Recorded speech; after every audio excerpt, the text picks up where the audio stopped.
नमो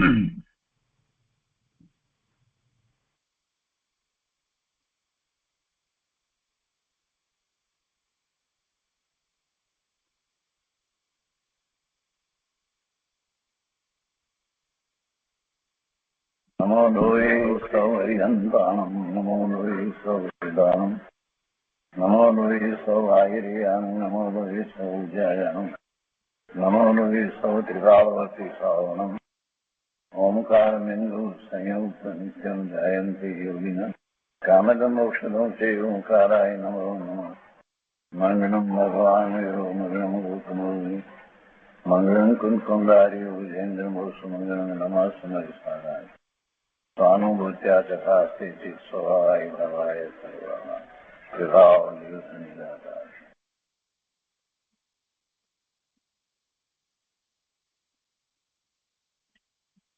स्वानुभूति दर्शन।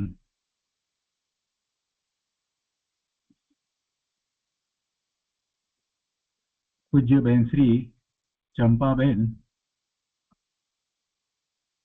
નું સ્વાનુભૂતિ દર્શન એ ચર્ચાનું પુસ્તક છે. એટલે કે બેનશ્રી સાથે મુમુક્ષુભાઈઓએ પ્રશ્ન પૂછ્યા અને એના બેનશ્રીએ જવાબ આપ્યા. એવી જે ચર્ચા એ તત્વ ચર્ચા, બીજી રીતે કહીએ તો એ સ્વાનુભૂતિનું માર્ગદર્શન, એનું પુસ્તક બેનશ્રીએ લખ્યું છે એમ નથી, પરંતુ એવી જે ચર્ચા હતી એના રેકોર્ડિંગ થયા અને એ રેકોર્ડિંગ ઉપરથી આ પ્રશ્ન અને સમાધાન રૂપે આ પુસ્તક બહાર પાડવામાં આવ્યું. એ પુસ્તક પ્રગટ કરવામાં આવ્યું. શ્રી પ્રાણલાલ પુરુષોત્તમદાસ કામદારે એમણે એનું સંકલન કર્યું અને પ્રકાશક દોશી જગજીવન બાળચંદ પરિવાર તરફથી એ પ્રકાશિત કરવામાં આવ્યું. પૂજ્ય ગુરુદેવ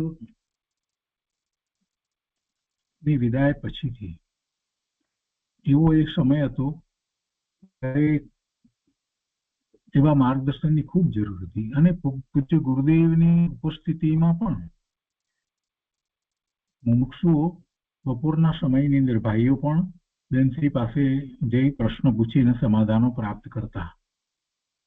અને પછી પણ ગુરુદેવની વિદાય પછીથી ગુરુદેવે દેહ પરિવર્તન કર્યું તે પછીનો સમય તો એ વખતે તો બધાને ગુરુદેવનો વિરહ બહુ લાગ્યો. એ સમયમાં તો બેનશ્રી ચંપાબેનનું આ માર્ગદર્શન અતિ ઉપયોગી થયું અને એના રેકોર્ડિંગ પણ થયા અને પછી એના ઉપરથી આ પુસ્તકની રચના થઈ, સ્વાનુભૂતિ દર્શન.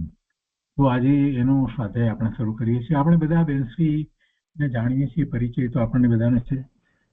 સમ્યક દ્રષ્ટિ ગુરુદેવના પ્રવચનો પહેલા શરૂઆત જ્યારે કરી ત્યારથી જ એમને તો બધું જ સમજમાં આવી જતું હતું.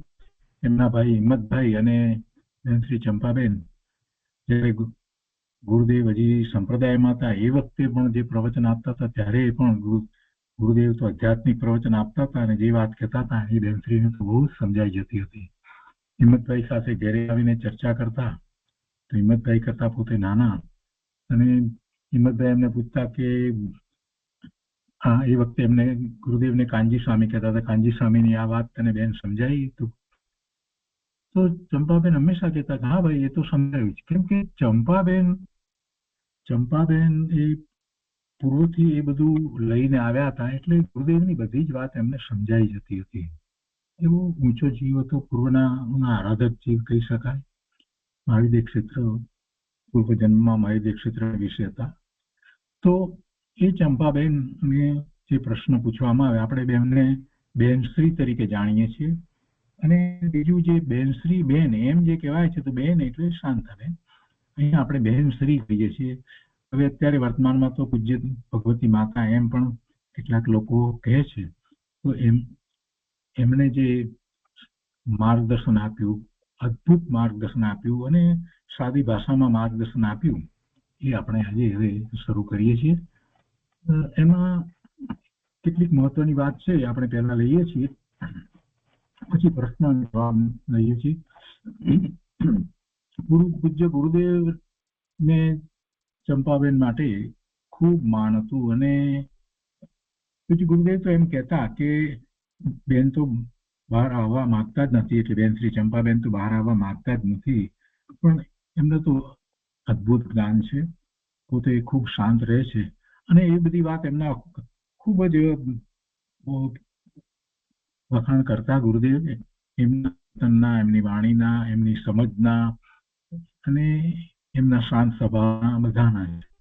અને એમણે જે પહેલા માર્ગદર્શન આપ્યું હતું તે બહેનોને, અને બહેનોએ જે માર્ગદર્શન નોટબુકમાં ઉતારી લીધું હતું, એમાંથી બેનશ્રીના વચનામૃત નામે પુસ્તકનું સંકલન થયું. અને એ પુસ્તકનું સંકલન તો પૂજ્ય ગુરુદેવની હાજરીમાં થયેલું હતું. અને એ પુસ્તક જયારે ગુરુદેવના હાથમાં આવ્યું ને, ગુરુદેવે એના ખૂબ જ વખાણ કર્યા અને એમ કહ્યું કે આ પુસ્તક જે એની તો રામજીભાઈ તમે 1,00,000 કોપી છપાવો, બધી ભાષામાં છપાવો, કેમ કે આમાં તો સાદી ભાષાની અંદર કેટલાય શાસ્ત્રોના સાર ભરી દીધા છે. અને એ બેનશ્રીના વચનામૃત ઉપર તો પૂજ્ય ગુરુદેવે પ્રવચનો આપ્યા અને એ પ્રવચનોના 4 ભાગ છે. તો એ અત્યારે આપણે નથી લેતા, એનો સ્વાધ્યાય આપણે સૌથી પહેલા જયારે સ્વાધ્યાય શરૂ કર્યા એ વખતે આપણે કર્યો હતો.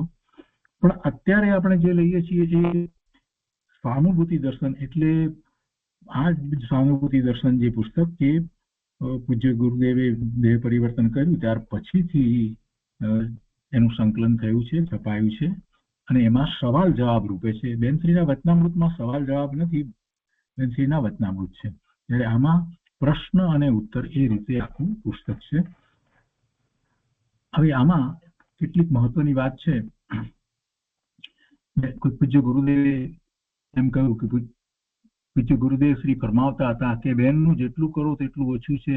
આ ભાવનાથી પ્રેરાઈને તેમજ પૂજ્ય બહેનશ્રીની અદ્વિતીય આનંદમય નિર્મળ પરિણતિમાંથી વહેલા જ્ઞાન ગંગાના અમૃત ચરણાનો લાભ ભવ્ય જીવોને મળે તે હેતુથી આ અમૃત વાણીનું પ્રકાશન કરવાની અમારી ભાવના હતી, જે આજે સાકાર થાય છે અને તેથી અમે અંતરમાં હર્ષ અનુભવીએ છીએ. એમ કરી અને પ્રસ્તાવનાની અંદર એ વાત લીધી છે. એના પછી બીજી વાત છે કે પૂજ્ય ગુરુદેવશ્રીની પાવનકારી મંગલમય ઉપસ્થિતિમાં પૂજ્ય બહેનશ્રીની 63મી જન્મ જયંતિ પ્રસંગે ગુજરાતી આત્મધર્મના સંપાદક દ્વારા ગુજરાતી આત્મધર્મમાં પૂજ્ય બહેનશ્રીના 63 વચનામૃતોનું સંકલન શ્રી દિગંબર જૈન સ્વાધ્યાય મંદિર ટ્રસ્ટે સૌ પ્રથમવાર પ્રકાશિત કર્યું. અને ત્યારબાદ 64મી જન્મ જયંતિ પ્રસંગે બહેનશ્રીના વચનામૃત પુસ્તક શ્રી દિગંબર જૈન સ્વાધ્યાય મંદિર ટ્રસ્ટ તરફથી પ્રકાશિત થયેલું. અને ત્યારબાદ પૂજ્ય ગુરુદેવશ્રીની અનુપસ્થિતિમાં આ પુસ્તક પ્રકાશિત થયું છે. પૂજ્ય ગુરુદેવશ્રીની અનુપસ્થિતિમાં પણ શ્રી દિગંબર જૈન સ્વાધ્યાય મંદિર ટ્રસ્ટ તરફથી પૂજ્ય બહેનશ્રીની 75મી જન્મ જયંતિ પ્રસંગે અભિનંદન ગ્રંથ અને બીજું બહેનશ્રીની સાધના અને વાણી અને ત્રીજું બહેનશ્રીનો જ્ઞાન વૈભવ શ્રી વિતરાગ સત સાહિત્ય પ્રકાશક ટ્રસ્ટ ભાવનગર દ્વારા ગુરુગુણ સંભારણા પુસ્તક પ્રકાશિત થતા રહ્યા છે. તેવી રીતે હવે કે છે કે તેવી રીતે આ બધા પુસ્તકો પ્રકાશિત થયા છે. તેવી રીતે અમે પણ પૂજ્ય બહેનશ્રીની ભવ સંતતિ છેદક ભવના ભ્રમણ અટકાવે એવું, ભવના ભ્રમણનો નાશ કરે એવું આ સ્વાનુભૂતિ યુક્ત દિવ્ય વાણીનું ભવ્ય જીવો અમૃતપાન કરે અને શુદ્ધ આત્મરુચિ સંપન્ન બની સાધના આરાધના પંથના પથિક બને તે હેતુથી આ સ્વાનુભૂતિ દર્શન પુસ્તક કે જેમાં વિડીયો તથા ઓડિયો ટેપમાં સંગ્રહિત થયેલ પૂજ્ય બહેનશ્રીની તત્વ ચર્ચા છે અને તે પ્રકાશિત કરીએ છીએ. એટલે આને બહેનશ્રીની તત્વ ચર્ચા એ રીતે પણ કહેવામાં આવે છે, રૂઢિથી એમ પણ કહેવામાં આવે છે. અને આમાં પૂજ્ય બહેનશ્રીની પરોક્ષ પ્રેરણાએ જ બળ આપ્યું છે એ વાત લીધી છે. અને ત્યાર પછીથી અહીંયા સંપાદક તરફથી બહુ મહત્વની વાત લીધી છે કે જૈન દર્શનના રહસ્યો ઘણા ઊંડા તેમજ અનુભવ ગમ્ય હોવાથી અનુભવી આત્મજ્ઞાનીના પ્રત્યક્ષ માર્ગદર્શનનું મૂલ્ય કોઈ વિશિષ્ટ પ્રકારનું હોય છે. જેમને અનુભવ છે એવા આત્મજ્ઞાની અને એ પણ પ્રત્યક્ષ માર્ગદર્શન આપે તો એનું મૂલ્યાંકન તો શું થાય? અમૂલ્ય વસ્તુ છે. અને એવું માર્ગદર્શન આપણને પૂજ્ય બેન શ્રી ચંપાબેન પાસેથી પ્રાપ્ત થયું છે કે જ્યાં સુધી આત્માની પ્રત્યક્ષ પ્રાપ્તિ ન થાય ત્યાં સુધી આત્માર્થી જીવોને અનેક પ્રકારના પ્રશ્નો ઉઠે છે. અને ત્યારે પ્રત્યક્ષ જ્ઞાનીનું માર્ગદર્શન સમાધાન એ પ્રશ્નોના સમાધાનો મળે તેને એ આત્મા તરફ દોરે છે. માર્ગદર્શન સમાધાન છે એ બધું જીવને મુમુક્ષુને આત્મા તરફ લઈ જાય છે, આત્મા તરફ દોરે છે. પૂજ્ય બહેનશ્રીની ભાવના તો એકાંતમાં રહી અને નિરંતર પોતાની સાધના સાધવાની હતી. તેમ છતાં પૂજ્ય ગુરુદેવ શ્રીનો વિયોગ થતા મુમુક્ષુઓની મૂંઝવણભરી પરિસ્થિતિ જોતા નાદ દુરસ્ત તબિયત હોવા છતાં જિજ્ઞાસુ દ્વારા પૂછવામાં આવેલા તાત્વિક પ્રશ્નોનું સમાધાન કરુણાવશ સાદી મૃદુ ભાષામાં કર્યું. કોઈ અલ્પ અભ્યાસી હોય તો તે પણ બધા પડખાઓ સ્પષ્ટ રીતે સમજી શકે તેવી રીતે પૂજ્ય બેનશ્રી એ સમાધાન આપ્યા હતા. એમણે એ બધા સમાધાન કરાવ્યા હતા. એ વખતે સમાધાન કરાવતા જરાય પણ એ તરફ કંટાળો બતાવ્યા વિના બધાને જ સમાધાન કરાવતા હતા. આ વિશેષતા છે અને મારો પણ એ અનુભવ છે. બેનશ્રી પાસે બપોરના સમયમાં અમે એ વખતે જતા તો મને બરાબર યાદ છે કે જે પ્રશ્ન પૂછવામાં આવે એનું સમાધાન બેનશ્રી બહુ સરસ રીતે શાંત અને શાંતિપૂર્વક એ આપતા. સ્વાનુભૂતિની પ્રાપ્તિ અર્થે જ તેઓ શ્રીનું સઘળું માર્ગદર્શન હતું. જેથી આ પુસ્તકનું નામ સ્વાનુભૂતિ દર્શન રાખવામાં આવ્યું છે. અને પ્રશ્ન સમાધાનની પ્રક્રિયાનું રૂઢિગત નામ ચર્ચા હોવાથી બહેનશ્રીની તત્વ ચર્ચા એ નામથી ઓળખાવવામાં આવ્યું છે. હવે એક મહત્વની વાત છે અહીંયા, આ બધા માટે બહુ મહત્વની વાત છે. જીવને સ્વરૂપ પ્રાપ્તિની જિજ્ઞાસા કેમ ઉત્પન્ન થાય? રુચિ કેમ થાય? સ્વરૂપની રુચિ કેમ થાય? સ્વરૂપની લગ્ની કેમ લાગે? અને એમાં ઊંડપ કેમ આવે? દ્રઢતા કેમ વધે? સ્વરૂપની દ્રઢતા કેવી રીતે વધે? અને કાર્ય સાધકતાની કાળજી કેમ વધે? કાર્ય પૂર્ણ થયા ચેન ન પડવું જોઈએ. જ્ઞાન શું કાર્ય કરે? શ્રદ્ધા કેવી રીતે ગ્રહણ કરે? ચારિત્ર શું ક્રિયા કરે? વીર્ય કેમ ફેરવાય? જ્ઞાની અજ્ઞાનીની પરિણતિનો શું તફાવત છે? ક્રમબદ્ધ અને પુરુષાર્થનો કઈ રીતે સુમેળ છે? ક્રમબદ્ધ અને પુરુષાર્થનો કઈ રીતે સુમેળ છે? જ્ઞાન વૈરાગ્યની સંધિ કેવી હોય? ભેદ જ્ઞાન કેમ કરાય? કોનાથી કરાય? સ્વરૂપ મહિમા કેમ આવે અને વધે? રાગથી વિરક્તિ કેમ થાય?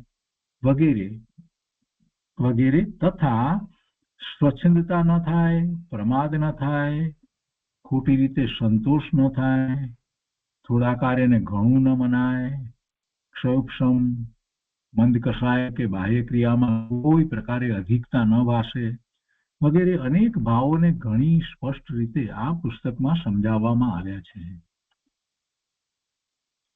ઉપાદાન નિમિત્ત કરતા કર્મપણું, અકર્તાપણું, જ્ઞેય જ્ઞાયકપણું, સ્વ પર પ્રકાશકપણું ઇત્યાદિ અનેક વિષયોની સારી રીતે છણાવટ થવાથી જિજ્ઞાસુ મુમુક્ષુઓને એક વિશદ માર્ગદર્શન સાંપડ્યું છે જે પુરુષાર્થ ઉપાડવામાં અપ્રતિમ બળદાયક અને પ્રેરણારૂપ બની રહેશે.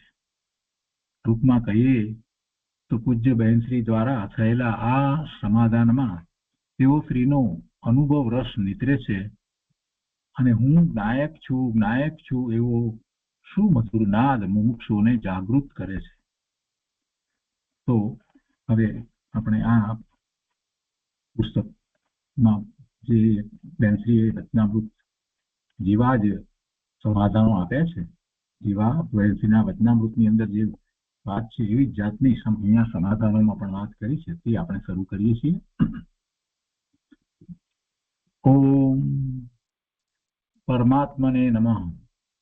સ્વાનુભૂતિ દર્શન.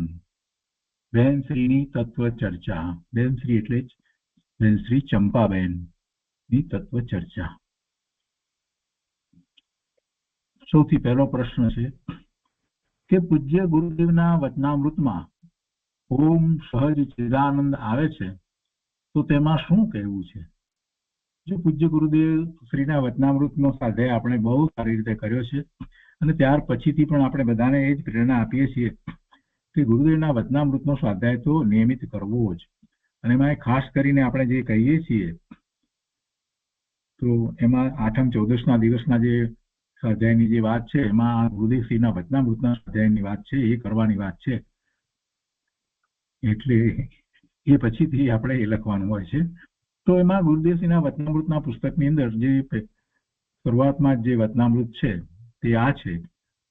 પહેલું ફક્ત આટલું જ છે કે ઓમ સહજ ચિદાનંદ, અને એનું આપણે જ્યારે એનો સ્વાધ્યાય કરતા હતા ત્યારે વિસ્તાર પણ કર્યો હતો.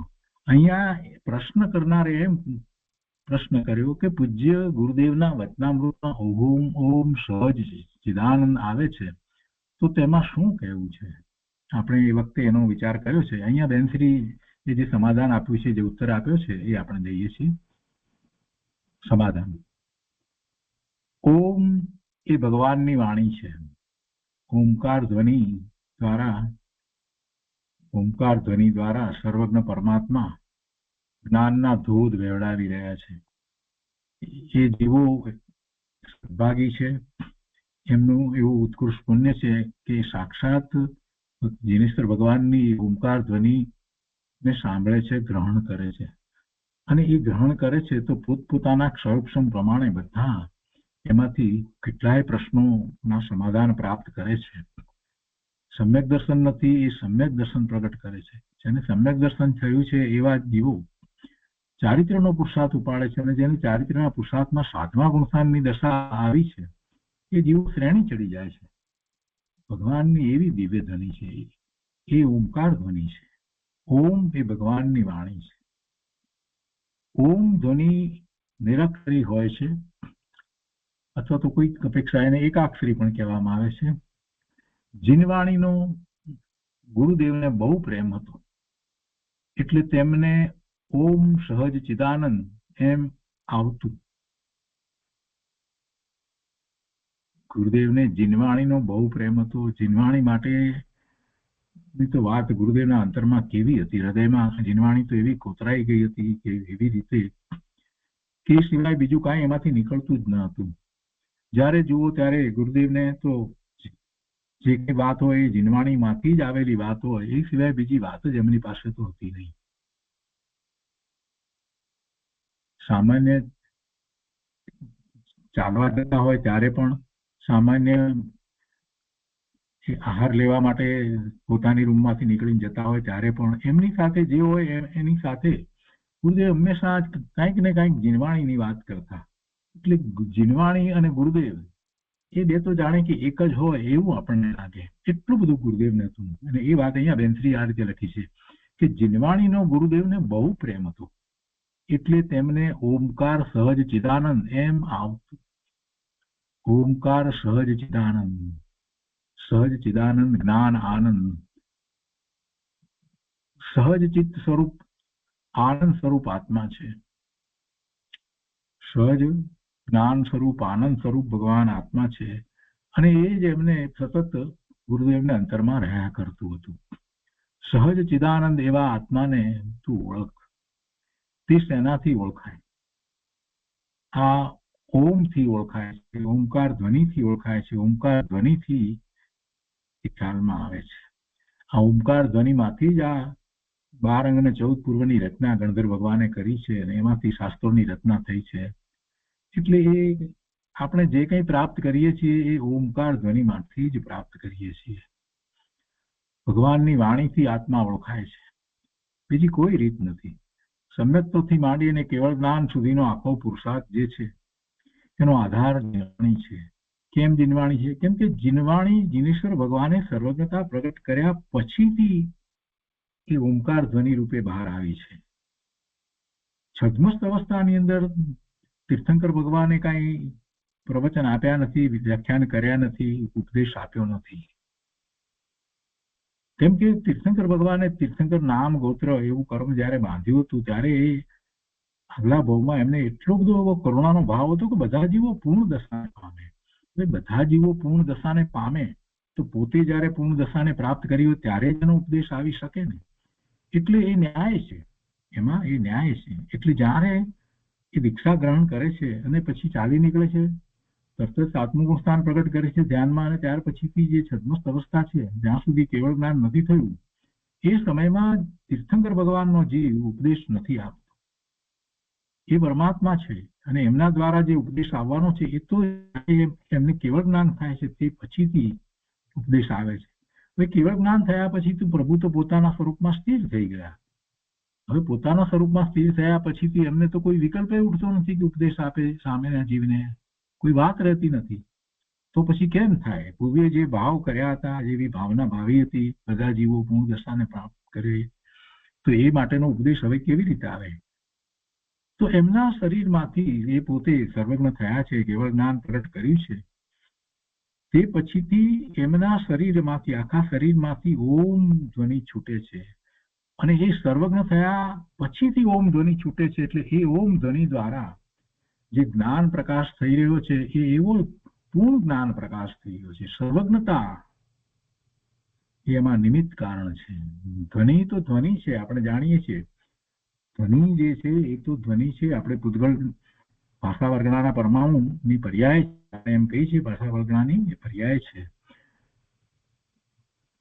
તીર્થંકર પરમાત્મા જ્યાં બિરાજી રહ્યા છે ત્યાં રહેલા ભાષા વર્ગણાના પરમાણુ એ ઓમકાર રૂપે પરિણમે છે, એ ધ્વનિ રૂપે પરિણમે છે. પણ એ ધ્વનિ કેવો છે? ઓમકાર ધ્વનિ કેવો છે? એમાં જ્ઞાન છે. એ જ્ઞાનથી સંયુક્ત ધ્વનિ છે. ધ્વનિ એ જ્ઞાનથી સંયુક્ત છે. એટલે જ આપણે કહીએ છીએ ને કે ઓમકાર બિંદુ સંયુક્તમ નિત્યમ જાવંતી યોગિનમ.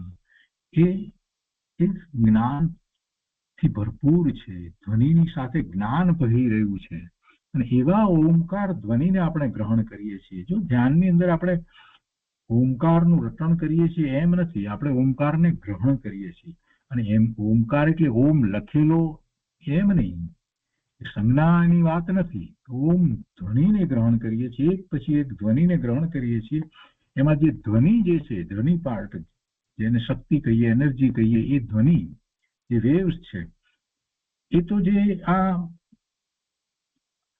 શરીર જે છે એને એ નિમિત્ત કારણ બને છે, શાંતિનું કારણ બને છે. શરીરને એના વેવ્સને એ નિયમિત કરી દે છે. પણ એની સાથે રહેલું એ ધ્વનિની સાથે રહેલું જ્ઞાન છે એ આપણા જ્ઞાન સ્વભાવને પ્રગટ કરવામાં નિમિત્ત થાય છે. એટલે આપણે એમ ઓમકારને ગ્રહણ કરીએ છીએ ધ્યાનની અંદર, એમાં બંને કાર્ય થાય છે. શરીરના જે વેવ્સ ચાલી રહ્યા છે, અનિયમિત વેવ્સ, એ બધા શાંત પડી જાય છે ઓમકાર ધ્વનિને કારણે. અને એની સાથે રહેલું જે જ્ઞાન છે એ આત્માના જ્ઞાન સ્વભાવને જાગૃત કરનારું છે, એની જ્ઞાન ચેતનાને જાગૃત કરનારું છે, એવું ઓમકાર. અને ગુરુદેવ પણ એ જ રીતે ઓમકાર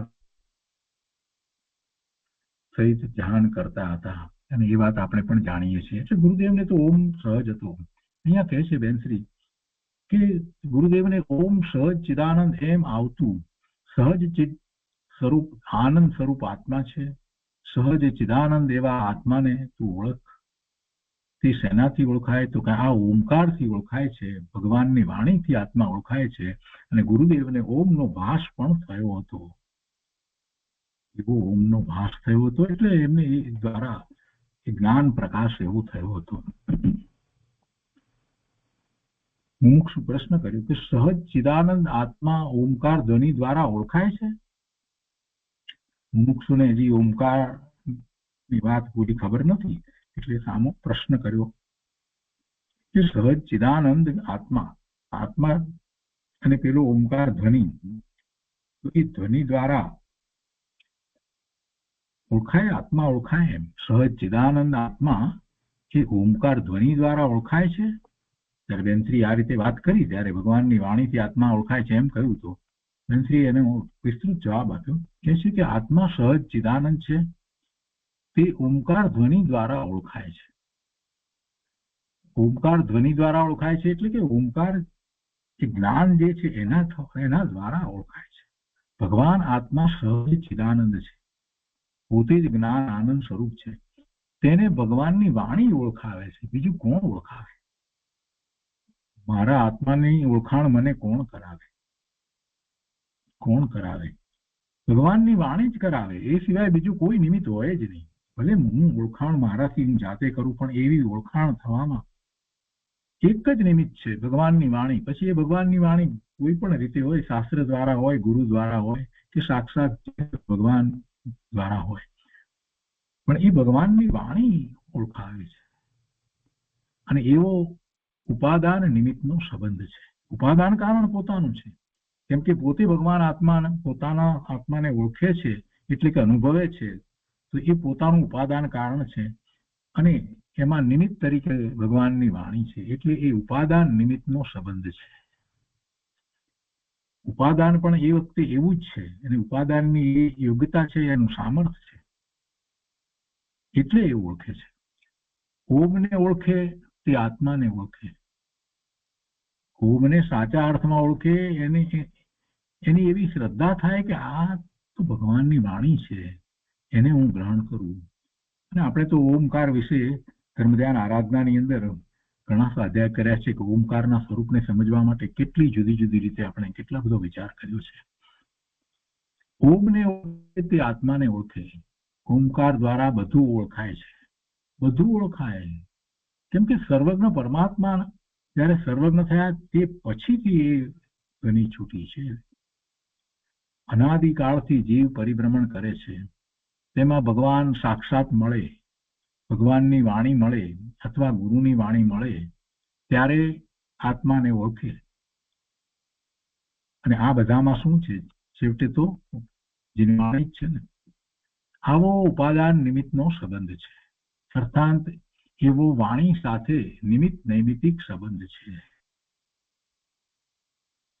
નૈમિતિક તો પોતાની પર્યાય છે, જ્ઞાન સ્વભાવે થવા વાળી પોતાની પર્યાય નૈમિતિક છે, અને એ વખતે નિમિત્ત તરીકે જીનવાણી છે. ઉપાદાન કારણ પોતાનું જ્ઞાન સ્વભાવ છે. ગુરુદેવને જીનવાણીનો કોઈ જુદી જાતનો પ્રેમ હતો. તેમને અંદરથી સહજ શ્રુતનો પ્રેમ હતો, સહજ શ્રુતનો પ્રેમ હતો. આ શ્રુત એ જ ભગવાનની વાણી છે. ભગવાનની વાણીને આપણે શ્રુત કહીએ છીએ, અને એ શ્રુત જ આપણને નિમિત્ત થાય છે. જ્ઞાન પ્રકાશ થવામાં એ શ્રુત જ નિમિત્ત થાય છે. જ્ઞાન ભાવે પરિણમવામાં એ જ શ્રુત નિમિત્ત થાય છે. એટલા જ માટે આપણે એવો દ્રવ્ય શ્રુતનો અભ્યાસ કરી એને સમજી સ્વીકારી અને પછી આગળ વધીએ છીએ તો આપણે એવું ભાવ શ્રુત પ્રગટ કરીએ છીએ. એ શ્રુત ગુરુદેવને પ્રગટ હતું. મુમુક્ષુ ફરી પ્રશ્ન કરે છે કે ગુરુદેવ પૂર્વે સાંભળીને આવ્યા હતા ને? પૂર્વ ભવની અંદર મહાવિદ્ય ક્ષેત્રના વિશે પૂજ્ય ગુરુદેવ રાજકુમાર હતા, અને બેનશ્રી ના જાતિસ્મ જ્ઞાનમાં એ બધી વાત આવી હતી. એટલે અહીંયા બેનશ્રીને એ પ્રશ્ન કર્યો, એટલે બેનશ્રીએ જવાબ આપ્યો કે હા, પોતે પૂર્વે સાંભળીને આવ્યા હતા, શ્રીમંદર પ્રભુની વાણી સાંભળીને આવ્યા હતા. એક અભિક્ષણ જ્ઞાન ઉપયોગ શાસ્ત્રમાં આવે છે, એવું શ્રુતનું જ્ઞાન ગુરુદેવને અંતરમાંથી આવતું હતું. શાસ્ત્રમાં એવા જ્ઞાનની વાત આવે છે.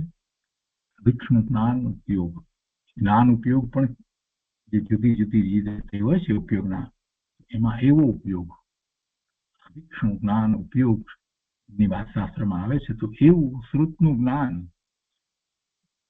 ગુરુદેવને અંતરમાંથી આવતું હતું. તેમને જીનવાણીનું એટલું બહુમાન હતું કે વાણીનો અર્થ કરતા થાકતા જ ન હતા. શાસ્ત્રોના અર્થ તેઓશ્રીની વાણી એક ધારાએ નીકળ્યા કરતા હતા. પૂજ્ય ગુરુદેવ વ્યાખ્યાન આપે ત્યારે એક શબ્દમાં આખું બ્રહ્માંડ ખડું કરતા હતા. ઓમકારનું બહુમાન સહેજે હતું. જીનવર તે જીવ અને જીવ તે જીનવર એમ વારે વારે સહેજે તેમના હૃદયમાંથી આવતું હતું. તેમનું દ્રવ્ય જ એવું હતું એટલે સહેજે આવું આવતું હતું. પૂજ્ય ગુરુદેવ બધાને ઓમ લખી દેતા, કોઈને ઓમ સહજ ચિદાનંદ પણ લખી દેતા. પણ ઓમ હોય અને ગુરુદેવનો ઓમ લખવાની જે સ્ટાઇલ છે એ આપણે જાણીએ છીએ. એમના ચિત્રો પણ આપણી પાસે છે, બધાએ એ જોયું છે. ગુરુદેવનો ઓમ. ફરી પ્રશ્ન કર્યો છે કે તીર્થંકરની સભામાં લાખો કરોડો જીવ હોય પણ તેમાં તીર્થંકરનો જીવ તો કોઈક જ હોય ને. એટલે આ પહેલો પ્રશ્ન ત્યાં પૂરો થયો અને ત્યાર પછી ત્યાં બીજો પ્રશ્ન છે, બીજા કોઈએ કર્યો છે અથવા તો એમણે કર્યો છે. તીર્થંકરની સભામાં લાખો કરોડો જીવ હોય. આપણે જાણીએ છીએ બધા પ્રકારના જીવો હોય છે. તિર્યંજ પણ હોય છે ને દેવ પણ હોય છે, મુનિ પણ હોય છે, રાજા પણ હોય છે, રંગ પણ હોય છે. પણ તેમાં તીર્થંકરનો જીવ તો કોઈક જ હોય ને. આવો પ્રશ્ન કર્યો. ઉત્તર આપ્યો છે કે સમોસરણ સભામાં, ભગવાનની સભામાં સમોસરની રચના તો દેવો કરે છે. તીર્થંકરનો જીવ તો કોઈક હોય. સમોસરણમાં સભામાં તીર્થંકરનો જીવ તો કોઈક હોય. બધા શ્રોતા તીર્થંકરનો જીવ થોડા હોય. હંમેશા તીર્થંકર ભગવાન તો અમુક જ થાય. કેવળ જ્ઞાન પ્રગટ કરે, કેવળી થાય, પણ તીર્થંકર તો કોઈક જ થાય. શ્રોતા ઘણા હોય પણ તેમાં તીર્થંકર થનારા કોઈ હોય. તીર્થંકરનો જીવ અણમૂલું દ્રવ્ય છે. તેઓ માર્ગ પ્રકાશનારા છે. તેમની વાણી દ્વારા, તીર્થંકર ભગવાનની વાણી દ્વારા લાખો કરોડો જીવો માર્ગ પામે છે. જગતમાં સર્વોત્કૃષ્ટ હોય તો તીર્થંકર ભગવાન જ છે. અને એવા સર્વોત્કૃષ્ટ જીવ કોઈક જ હોય ને. બધા તો ના હોય. સભામાં તો લાખોની સંખ્યામાં જીવ હોય પણ એમાં કોઈક જ જીવ એવા તીર્થંકર થવા વાળા હોય. ઇન્દ્ર પણ દેવલોક છોડી અને ભગવાનના ચરણમાં આવે છે અને મહિમા કરે છે કે અમને પુણ્યની મહિમા નથી, પ્રભુ આપની મહિમા છે. ભગવાન તો પુણ્ય અને પવિત્રતા બંનેમાં સર્વોત્કૃષ્ટ છે. શું મહત્વનું વાક્ય છે, સમજવા જેવું વાક્ય છે. જયશ્રી બોલે છે કે ભગવાન તો પુણ્ય અને પવિત્રતા બંનેમાં સર્વોત્કૃષ્ટ છે. તીર્થંકર ભગવાનની વાત ચાલી રહી છે. તીર્થંકર ભગવાન પુણ્ય અને પવિત્રતા બંનેમાં સર્વોત્કૃષ્ટ છે. પુણ્ય એમનું કેવું પુણ્ય જે તીર્થંકર થઈ અને સિદ્ધ થવાના છે. બીજા કેવળી છે એ પણ સિદ્ધ થવાના છે, પણ આ તીર્થંકર થઈને સિદ્ધ થવાના છે. એમને જન્મથી જ અતિશય હોય છે. ભગવાનને 34 અતિશયો હોય છે. અરે એમની વિશ્રામમાં બેસે ત્યાં જ બધા જીવો મંદ કસાય થઈ જાય. કોઈ અશુભ ભાવ તો હોય જ નહીં અને વેર ઝેર પણ ભૂલી જાય. ક્રોધ માન માયા લોભ આ બધું ક્યાંય ચાલ્યું જાય. એમની વિશ્રામમાં બેસી એ વાતાવરણ આખું એવું હોય છે. અને ભગવાનનો જન્મ થાય છે, તીર્થંકર નથી થયા, ત્યાં કેટલો બધો ફેર પડે છે કે નરકના જીવને થોડી ક્ષણ માટે સાતા પહોંચે છે. એવા તીર્થંકર ભગવાનનું વર્ણન કરીએ તો કોઈ પાર ના આવે એટલું વર્ણન થાય છે. એટલે એ બધું એમનું પુણ્ય છે. આપણે તો એમના પુણ્યની વાત કરી રહ્યા છીએ કે એમનું પુણ્ય કેવું છે. અને એવા તીર્થંકર ભગવાનના પુણ્યને વિશે કોઈ ગમે તેમ વાત કરે એ ઠીક નહીં. એમને શરીર પણ એવું ઉત્કૃષ્ટ મળ્યું હોય, સર્વોત્કૃષ્ટ શરીર એમનું હોય, સર્વોત્કૃષ્ટ બળ એમને હોય. બધી વિદ્યામાં સૌથી વધારેમાં વધારે પારંગત જો કોઈ હોય તો એ ભગવાન છે. હજી એમને દીક્ષા ન ગ્રહણ કરી હોય અને એ વખતે પણ હજી તો દીક્ષા ગ્રહણ ન કરી હોય એ વખતે પણ એ બધી વિદ્યાઓમાં પારંગત હોય અને બળમાં પણ એમને કોઈ હરાવી શકે એવું પણ ન હોય. કોઈ પણ વિદ્યામાં એ પછી ધર્મની વાત હોય કે લડાઈની વાત હોય, કોઈ પણ વિદ્યા એમાં એ પારંગત જ હોય. એમનું પુણ્ય જ એવું છે, એમના પહેમાનો કોઈ વાર નથી. એમને જન્મથી પરમ ઔદારિક શરીર હોય, આહાર હોય અને નિહાર ન હોય, આવું તો અદભુત શરીર હોય. અને એ શરીરની અંદર કોઈક જગ્યાએ સંપ્રદાયની અંદર એવી બધી વાત કરવામાં આવે કે એમને પછી ઝાડા થઈ ગયા અને વગેરે વગેરે, આ બધી વાત બરાબર નથી. અને એ જ રીતે બીજા એમની ઉપર જે ઉપસર્ગની અમુક પ્રકારની જે વાતો જે છે એ પણ બધી બરાબર નથી. મલ્લીનાથ ભગવાનને સ્ત્રી કહેવામાં આવે એ પણ વાત બરાબર નથી. અરે એમનું આટલું બધું પુણ્ય હોય, પરમ ઔદારિક શરીર લઈને આવ્યા હોય, એને વળી સ્ત્રીનો ભાવ ક્યાંથી થાય? સૌથી મોટી મહત્વની વાત તો એ છે કે જે એમને સ્ત્રી કહે છે મલ્લીનાથ ભગવાનને, એમને એ પણ ખબર નથી કે સમ્યક દર્શન થયા પછીથી જો જીવને આયુષનો બંધ પડે તો એમાં એને સમ્યક દર્શન થયું હોય ને ત્યાર પછીથી આયુષનો બંધ પડે, પહેલેથી આયુષનો બંધ ના પડ્યો હોય તો એવા જીવને એ જો તિર્યંચ કે મનુષ્યમાં હોય તો દેવલોકનું જ આયુષ્ય થાય અને એમાં એને સ્ત્રીની પર્યાય હોય જ નહીં. સમ્યક દ્રષ્ટિને પણ સ્ત્રીની પર્યાય ન હોય અને એને નરકનું કે તિર્યંચનું કે એવું આયુષ્ય પણ બંધાય નહીં જે દેવલોકમાંથી એને થયું હોય સમ્યક દર્શન અને પછી આયુષ્યનો બંધ પડ્યો હોય એમ.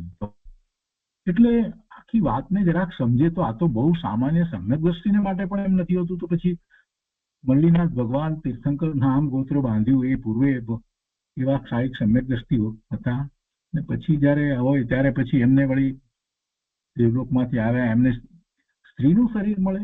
આવી ગાંડી વાતો હોય જ નહીં. એ કઈ વાત બેસે એવી વાત જ નથી. એવું બને જ નહીં, હોય જ ન શકે. અને બીજા કેટલાય પ્રકારે પ્રભુને મહાવીર સ્વામી ભગવાનને એમ કે પછી ઝાડા થઈ ગયા આમ તેમ એવી બધી વાતો, વાહિયાત વાતો છે.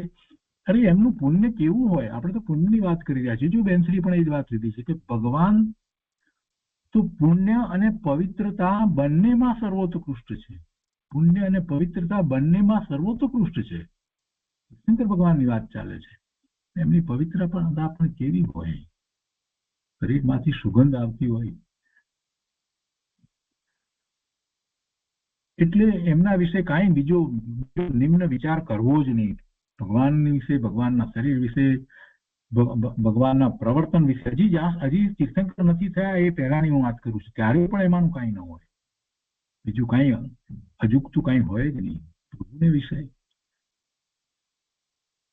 એમની આગળ બેનશ્રી આગળ કહે છે કે તેમની આગળ બધું ઝાંખું છે. આખા લોકની અંદર સર્વોત્કૃષ્ટ હોય તો તીર્થંકર ભગવાન છે. માટે એવા દ્રવ્ય થોડા હોય છે. અહીંયાથી વાત ચાલી છે. એવું તીર્થંકરનું દ્રવ્ય જે છે તો એવું દ્રવ્ય કે જે તીર્થંકર થશે પછીના ભાવમાં તો કે એવા દ્રવ્ય થોડા હોય છે, બહુ ઓછા હોય, બહુ ઓછા હોય. અને તેમની વાણી એવી હોય છે કે તે સાંભળતા કેટલાય જીવો માર્ગ પામી જાય. તીર્થંકર થયા પછીથી એમની જે વાણી જે છે, ઓમકાર રૂપે જે વાણી જે બહાર આવે છે એ દ્વારા કેટલા જીવો માર્ગ પામે છે. અસંખ્ય જીવો માર્ગ પામે છે. અત્યારે વર્તમાનની અંદર મહાવિદ્ય ક્ષેત્રમાં મહાવિદ્ય ક્ષેત્રને વિશે 20 તીર્થંકર ભગવાન અને લાખો કેવડી ભગવાન બિરાજમાન છે. અને એમની દિવ્ય ધ્વનિ દ્વારા અને એમના આયુષ પણ મહાવિદ્ય ક્ષેત્રમાં તો કેટલા બધા લાંબા હોય. શ્રીમંદર પ્રભુનું આયુષ કેટલું લાંબુ છે, 1 કરોડ પૂર્વનું આયુષ છે. બધા એટલા લાંબા આયુષ હોય. તેમાં કેટલા જીવો સમ્યક દર્શનથી શરૂ કરીને કેવળ જ્ઞાન પ્રગટ કરે. કેટલા જીવો એમની વાણી એવી હોય કે સાંભળતા કેટલાય જીવો માર્ગ પામી જાય. તેમના અતિશયો જુદા હોય છે. તેમના દર્શન માત્રથી જીવોના ભાવ પલટાઈ જાય. શંકર પરમાત્માના દર્શન માત્રથી જીવોના ભાવ પલટાઈ જાય. શું એક વાત લગતા બેનશ્રી પણ કહી છે ગૌતમ સ્વામીની વાત કે ગૌતમ સ્વામીએ માન સ્તંભ દેખ્યો, તેમનું માન ગળી ગયું. ભગવાનની અતિશયતા ચારે બાજુ પથરાયેલી હોય છે. એ ભગવાન જ્યાં બિરાજી રહ્યા હતા ત્યાં માન સ્તંભ છે, પણ ભગવાનની અતિશયતા તો ચારે બાજુ પથરાયેલી છે. ક્યાંય દૂર દૂર સુધી પથરાયેલી હોય છે. એમાં એ માન સ્તંભ જોયો એટલે માન ગળ્યું એમ નહીં, પણ ભગવાનની એવી અતિશયતાને કારણે ગૌતમ સ્વામીનું માન ગળી ગયું. એટલે માન સ્તંભ દેખ્યો એમ કહેવા પાછળ તો એમ કેવું છે કે હજી તો ત્યાં સુધી આવ્યા છે, ત્યાં જ એટલે ભગવાનની એ અતિશયતાનો લાભ મળ્યો અને માન ગળી ગયું એમ કહેવાનો આખો આશય છે બેનશ્રીનો. કે છે કે ગૌતમ સ્વામીએ માનસ્તંભ દેખ્યો અને તેમનું માન ગળી ગયું. ભગવાનની અતિશયતા ચારે બાજુ પથરાયેલી હોય છે. માન ગળ્યું તેમાં માનસ્તંભ કારણ નથી, ભગવાન કારણ છે. માનસ્તંભ જોયું તેમાં ભગવાન કારણ છે. કેમ કે ભગવાનની અતિશયતા તો કેટલી દૂર દૂર સુધી છે. હજી તો ગૌતમ સ્વામી નજીક આવ્યા છે એમ કેવું છે. માનસ્તંભ દેખ્યો એટલે કે એ સમોસરણની નજીક આવ્યા છે, પણ એમાં ભગવાનને કારણે, ભગવાનની એવી અતિશયતાને કારણે એમના ભાવ બદલાઈ ગયા. એમ વાત કહે છે ને કે દર્શન માત્રથી જીવોના ભાવ પલટાઈ જાય છે. ભગવાન કારણ છે. ભગવાનનો અતિશય ચારે બાજુ હોય છે. આ માનસ્તંભ આવો છે તો ભગવાન કેવા હશે એમ આશ્ચર્ય થતા જ ત્યાં ને ત્યાં માન ગળી ગયું અને બધા આગ્રહો છૂટી ગયા. ગૌતમ સ્વામીના બધા આગ્રહો છૂટી ગયા. ઇન્દ્રપુતિ ગૌતમ, એમને ઇન્દ્ર મહારાજ લઈ આવે છે મહાવીર સ્વામી ભગવાનના સમોસરમાં. પ્રથમ અંદરમાં એટલા આગ્રહ હતા ગૌતમ સ્વામીને, પોતે વેદાંતી હતા એટલે એમને અંદરની અંતમાં કેટલા આગ્રહ હતા કે મારા જેવું કોઈ નથી. અને એમ હતું કે વેદાંતમાં એમને તર્કમાં કોઈ એમને હરાવી શકે નહીં. અને એમનો એ ક્ષયોક્ષમ હતો. એમને 500 તો શિષ્ય હતા, પ્રખર વેદાંતી હતા. અને એમ હતું અંદરમાં એટલા આગ્રહ હતા કે મારા જેવું કોઈ નથી, હું તો સર્વજ્ઞ છું, એટલું અંદર અભિમાન હતું. પણ માન સમ દેખીને એકદમ માન ગળી ગયું અને ત્યાંથી પાત્રતા શરૂ થઈ ગઈ. ભગવાનના અતિશય કોઈ જુદા જ હોય છે. તેમની વાણી આદિ બધું જુદું હોય છે અને તે જીવોને સહેજે પલટવાનું કારણ બને છે. આવું ભગવાનનું દ્રવ્ય છે. અને એવું દ્રવ્ય કઈ બધાનું નથી હોતું. જો ઉપાદાન તૈયાર હોય તો પરિણતિનો સહેજે પલટો થઈ જાય. ગૌતમ સ્વામી સમોસરણમાં આગળ જાય છે ત્યાં સમ્યક દર્શન થઈ જાય છે. મુનિ દશા અંગીકાર કરી લે છે. બધી લબ્ધિઓ પ્રગટ થઈ જાય છે અને અવધિ અને મનોપર્ય જ્ઞાન પણ પ્રગટે છે. એકદમ અંદરમાં પલટો થઈ જાય છે અને ભગવાનની વાણી છૂટે છે. અંદર પાત્રતાની તૈયારી હોય તો ભગવાન અતિશય પ્રબળ નિમિત્ત બને છે. પોતાની પાત્રતા જેવી હોય એ પ્રમાણે ભગવાન નિમિત્ત થાય છે. ભગવાન અતિશય પ્રબળ નિમિત્ત બને છે. જે કેવળ જ્ઞાન પ્રગટ કરે છે એને ભગવાન કેવું નિમિત્ત બનતા હશે? પ્રબળ નિમિત્ત બને છે. મહાભાગ્યે ગુરુદેવ ક્ષેત્રમાં જન્મ્યા. અત્યારે તેમના જેવો નમૂનો કોઈ દેખવામાં આવતો નથી. વેન્સરી કહે છે તેમની વાણી આદિ બધું જુદું હતું. એમના દર્શન માત્રથી જીવો ઉછળી જતા હતા અને આ જુદા પુરુષ છે એવું થઈ જતું હતું. તો એ રીતે આ બીજા પ્રશ્ન વિશે ખૂબ સમાધાન આપ્યું. ખૂબ મહત્વની વાત વેન્સરીએ કહી. એ પછી છે ત્રીજો પ્રશ્ન જે છે એનો વિસ્તારપૂર્વક વેન્સરીએ જવાબ આપ્યો છે અને પેટા પ્રશ્ન પણ એની અંદર છે અને એ આપણે આવતા સ્વાધ્યાયમાં લઈશું. તો આજનો સ્વાધ્યાય આપણે અહીંયા સુધી રાખીએ છીએ.